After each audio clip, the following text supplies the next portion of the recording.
El amanecer caía sobre Estambul como un velo de oro antiguo. La niebla se deslizaba por los jardines del Topkapi, envolviendo las torres y los muros como si quisiera ocultar lo que allí dormía desde siglos. Las cúpulas brillaban bajo la primera luz, y el llamado a la oración resonaba con una belleza tan solemne que parecía capaz de purificarlo todo, excepto lo que ocurría detrás de esas puertas. Dentro del palacio, el silencio no era paz, era mandato. Los pasillos, tallados en mármol blanco, exhalaban un frío que no pertenecía al clima, sino a la historia. Entre sus columnas avanzaban figuras pequeñas, casi sombras. Ninos vestidos con túnicas impecables, aprendiendo a caminar sin hacer ruido, a mirar sin levantar los ojos, a obedecer sin preguntar. Ninguno lloraba, ninguno sonreía. Habían aprendido demasiado pronto que el ruido era un lujo prohibido. Los eunucos los observaban desde la penumbra, guardianes de un orden que no admitía fallas. Los granjeros de los Balcanes, los aldeanos de Anatolia, las familias cristianas de pueblos remotos, todos sabían que el día en que los jinetes del sultán aparecían, la infancia dejaba de pertenecer a la casa. Algunos entregaban a sus hijos para aliviar deudas, otros los perdían sin despedida. Pero una vez que cruzaban la puerta imperial, ya no eran hijos de nadie, eran servidores del poder. En el corazón del Topkapi, el olor a incienso se mezclaba con un silencio que parecía respirar. Allí donde el sultán bebía té en copas doradas y los visires discutían el destino del mundo, los ninos eran los primeros en despertar y los últimos en dormir. Su vida era una plegaria rota, repetida día tras día: obedecer, servir, callar. Y mientras el sol terminaba de elevarse sobre las cúpulas, una verdad oscura se insinuaba entre los muros. Ningún imperio se sostiene sin sacrificios, y los más pesados siempre caen sobre los que no pueden defenderse. Si estas historias olvidadas tocan tu espíritu, suscríbete y acompáñanos a desenterrar la verdad que el tiempo intentó borrar, porque incluso los palacios más brillantes guardan sombras que nunca debieron existir. El Imperio Otomano, vasto como un océano de culturas y lenguas, se sostenía sobre una estructura tan perfecta como implacable.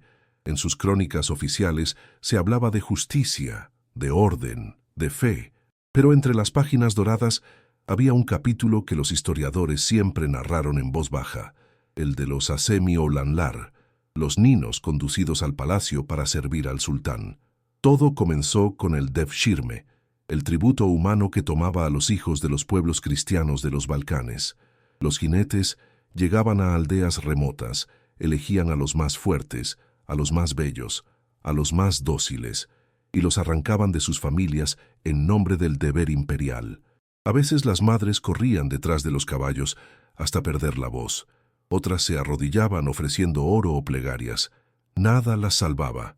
El imperio justificaba aquel acto como un privilegio. Decían que los ninos recibían educación, disciplina, fe, pero la verdad, y los muros del Topkapi lo sabían, era otra. Eran moldeados, no enseñados, despojados de su lengua, de su nombre, de su pasado, convertidos en instrumentos del poder más silencioso que existe, el que se forma desde la infancia. No todos iban al ejército. Algunos, los más delicados o más obedientes, eran enviados al interior del palacio, al Enderun, la escuela más prestigiosa y más estricta. Allí no se entrenaba solo el cuerpo, se disciplinaba el alma. La obediencia era una virtud absoluta y la voluntad propia un pecado silencioso. Las crónicas nunca hablaron abiertamente de lo que ocurría entre esas paredes, pero los viajeros que alguna vez se acercaron al palacio afirmaban sentir una tristeza peculiar en el aire, la misma que despide un jardín cuando sabe que oculta tumbas bajo sus flores. Ningún imperio es eterno, pero el Imperio Otomano dejó una lección que sobrevive al tiempo. Cuando el poder teme perderse, comienza a reclamar aquello que ningún reino tiene derecho a tomar: la infancia.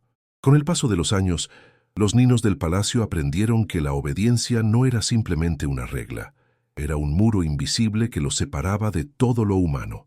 Vivían en un mundo donde cada gesto era observado, cada palabra juzgada, cada duda castigada, con un silencio aún más profundo que el miedo. Y fue en ese silencio donde, sin que nadie lo notara, comenzó a germinar el conflicto. Uno de los jóvenes, llamado Iskender por los eunucos, empezó a cuestionar lo que veía. Era un niño de ojos oscuros, traído de una aldea montañosa, con una memoria demasiado viva para olvidar. Observaba cómo algunos compañeros desaparecían sin explicación, cómo otros regresaban con miradas más viejas que sus rostros. Nadie hablaba de ello, pero todos lo sabían.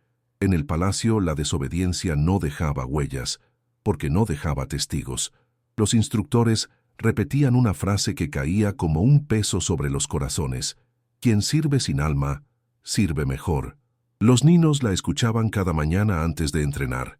Aprendían a inclinar la cabeza, a bajar la mirada, a ser sombra. Pero Iskender empezaba a sentir en su pecho algo distinto. Un temblor, una pregunta, un susurro de libertad que no sabía nombrar. Una noche, mientras caminaba por los jardines internos, escuchó un llanto. Era suave, casi un gemido, pero suficiente para quebrar el silencio. Siguiendo el sonido, encontró a un niño más pequeño, acurrucado detrás de una fuente. «Quiero volver a casa», dijo entre sollozos. Iskender quiso consolarlo, pero antes de hacerlo, dos eunucos aparecieron entre las sombras. Sus rostros eran impenetrables, sus pasos no hacían ruido. La escena se desvaneció en cuestión de segundos. El niño fue llevado sin resistencia, y la fuente volvió a reflejar solo la luna. Fue entonces cuando Iskender comprendió que el conflicto no comenzaba con una rebelión, sino con un pensamiento prohibido: recordar quién se es. Desde aquel momento, cada paso en el palacio dejó de ser rutina y se convirtió en un acto de supervivencia espiritual, porque en un lugar donde la infancia era propiedad del poder, incluso tener memoria, era un acto de desobediencia. El invierno llegó al palacio como una sombra más. Las cúpulas amanecían cubiertas de escarcha y en los patios internos el aire era tan frío que parecía congelar las palabras antes de ser pronunciadas. Para los niños del Enderun, el frío no era un enemigo, era un maestro. Les enseñaba a resistir, a callar, a obedecer. Pero aquel invierno algo cambió. El sultán había ordenado una inspección secreta. Un alto funcionario recorrería los dormitorios, los patios de estudio, los salones de disciplina buscando debilidad. La palabra debilidad en el palacio era más aterradora que castigo, porque el castigo se soportaba, la debilidad no se perdonaba. La noche anterior a la inspección, los niños fueron obligados a permanecer despiertos, de pie, inmóviles, recitando oraciones que ya no sentían. El silencio de la sala era tan profundo que podían oír sus propios corazones latiendo entre los muros de mármol. De pronto, uno de los más pequeños cayó al suelo. No se movió. Nadie se atrevió a inclinarse para ayudarlo. Nadie lloró. Todos sabían que un gesto de compasión podía interpretarse como insubordinación. Iskender sintió que su alma se desgarraba. Había aprendido que los sentimientos eran peligrosos, pero en aquella caída había algo que superaba el miedo: la verdad. Aquellos niños, arrancados de su tierra, obligados a servir al poder más imponente del mundo, no eran guerreros ni servidores, eran sacrificios silenciosos. Al amanecer, el funcionario recorrió la sala. Caminó despacio, oliendo el aire como un cazador. Se detuvo frente al niño caído. Los eunucos lo retiraron sin una sola palabra. El funcionario asintió. La disciplina está intacta, pero Iskender sabía que no era disciplina, era resignación, y mientras los demás retomaban sus tareas sin levantar la vista, él sintió que una grieta había nacido dentro de sí, una grieta pequeña, silenciosa pero capaz de derribar un imperio, porque el sacrificio más oscuro nunca es el cuerpo que cae, es el espíritu que se acostumbra a mirar hacia otro lado. Los días siguientes avanzaron como si el tiempo hubiese perdido forma dentro del palacio. Los niños caminaban en filas perfectas, comían en silencio absoluto y dormían como si no estuvieran vivos. Los eunucos vigilaban cada gesto, cada respiración, cada mirada que se desviara un centímetro del deber. En aquel mundo sin infancia, la obediencia parecía el único idioma permitido, pero Iskender ya no era el mismo. La caída del pequeño había dejado una herida abierta en su espíritu, una herida que no cerraba porque no estaba hecha de carne, sino de memoria. Por primera vez desde que había cruzado la puerta imperial, comprendió que la disciplina no los mantenía unidos, los encadenaba. Aún así, la resistencia en el palacio no podía ser visible. No podía haber gritos, rebeliones ni huidas. La resistencia allí era un acto silencioso, casi invisible. Recordar. Cada noche, mientras los demás dormían, Iskender repetía en su mente las palabras de su lengua natal, que el imperio había intentado borrar. Recordaba la voz de su madre, el olor del pan recién hecho, el sonido del río que corría cerca de su aldea. Sabía que si dejaba de recordarlo, todo lo que había sido desaparecería para siempre. Un día, mientras limpiaba los tapices del salón de audiencias, encontró a otro niño, Arben, un albanés de mirada profunda, susurrando una oración prohibida. Al escucharlo, Iskender sintió un estremecimiento. No estaba solo. Arben levantó la vista y sin pronunciar palabra, pasó su dedo por encima de su propio corazón. Era un gesto pequeño, pero era una alianza. A partir de ese momento, cada uno comenzó a guardar pequeños fragmentos de sí mismo. Un nombre, un recuerdo, un susurro compartido durante la madrugada. Cosas minúsculas, casi invisibles, pero que los mantenían vivos por dentro. Porque la verdadera resistencia no siempre grita. A veces reza, a veces espera, y a veces consiste simplemente en no dejar que te roben el alma. El invierno terminó, pero el frío permanecía dentro del palacio. Era un frío que no venía de la piedra ni de la nieve, venía del miedo. Sin embargo, en medio de ese temor silencioso, algo comenzó a cambiar, no en los muros, sino en los ninos. Una noche, mientras todos dormían en sus camastros alineados, Iskender abrió los ojos de pronto. No sabía qué lo había despertado. El aire estaba quieto, tan quieto que podía escucharse el crujido de la madera bajo el peso del edificio. Entonces lo oyó, una melodía. Era suave, casi un susurro. No venía de un instrumento ni de una voz humana. Parecía surgir del propio palacio, como si las paredes respiraran recuerdos que nadie les había pedido guardar. Iskender se incorporó lentamente. A su lado, Arben también había despertado. Sus ojos se encontraron, y en ellos había la misma pregunta. ¿Qué es eso? La melodía los guió hacia el pasillo principal. A cada paso, el sonido se hacía más claro. No era una canción conocida, era algo más antiguo, más profundo. Parecía un lamento o una oración. Cuando llegaron al patio interior lo vieron. Un pequeño círculo de luz, como una llama sin fuego, flotaba en el centro del jardín. No iluminaba el entorno. Estaba solo, contenido en sí mismo, como si brillara hacia adentro.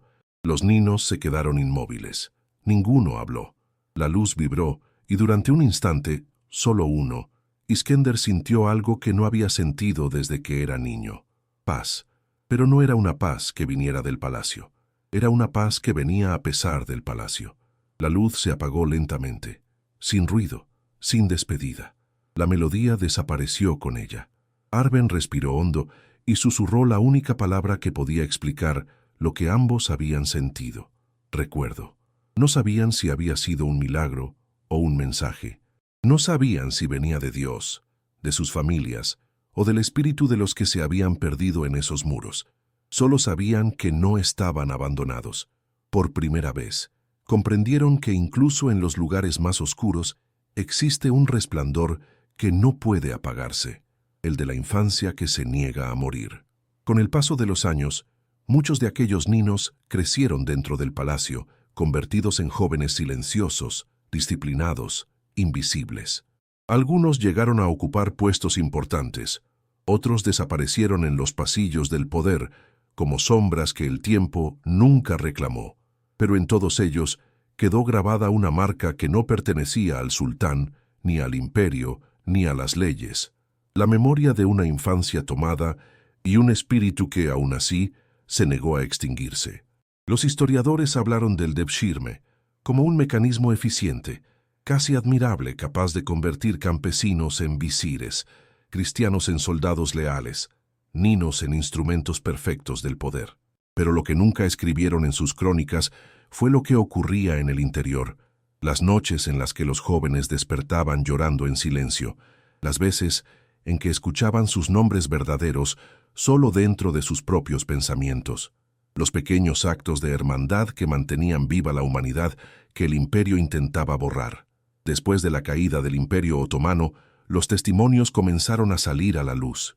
Hombres que habían servido toda su vida confesaron que no recordaban el rostro de sus madres, pero sí el sonido de una melodía sin origen, escuchada una noche en el patio interior del Topkapi. Otros afirmaron que muchas decisiones de Estado, incluso algunas guerras, nacieron no de la ambición, sino de una tristeza profunda, de ese vacío silencioso que deja una infancia quebrada. En los pueblos de los Balcanes, las abuelas aún cuentan historias de hijos perdidos, de niños que nunca regresaron y de señales inexplicables que confirmaban que, de algún modo, ellos seguían vivos en espíritu.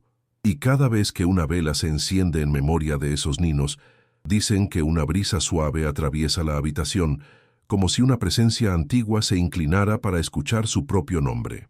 Porque ninguna institución, por más poderosa que sea, puede borrar lo que el alma insiste en recordar, y en la memoria de los pueblos, los niños del palacio no son siervos. Son la herida que permanece, y la verdad que el mármol intentó esconder. Hoy, el palacio del sultán sigue en pie, convertido en museo. Los turistas caminan por sus jardines, maravillados por el mármol pulido, las fuentes inmóviles y los salones que alguna vez decidieron el destino del mundo. Pero bajo esa belleza perfecta, persiste un silencio antiguo, el mismo que los niños escuchaban cuando intentaban dormir con el corazón lleno de miedo. Las guías hablan de arte, de arquitectura, de poder. Nadie menciona los nombres de los pequeños que pasaron por allí sin dejar rastro, y aún así, hay quienes aseguran sentir un estremecimiento cuando atraviesan ciertos pasillos, como si una mirada diminuta y olvidada siguiera observando desde las sombras. No es un fantasma, es la memoria. Una memoria que se niega a ser borrada por la historia oficial. El Imperio Otomano desapareció, pero su legado espiritual permanece como advertencia. No fue un imperio de monstruos, pero sí un imperio que, en su afán de eternidad, se permitió exigir sacrificios que ningún cielo habría aprobado. Y en cada niño arrancado de su hogar se revela la verdad más dura, que la grandeza construida sobre inocencias rotas siempre termina derrumbándose sobre sí misma. Si esta historia ha tocado tu espíritu, compártela para que no muera en el silencio. Porque recordar no es acusar, es impedir que el olvido repita lo que nunca debió ocurrir.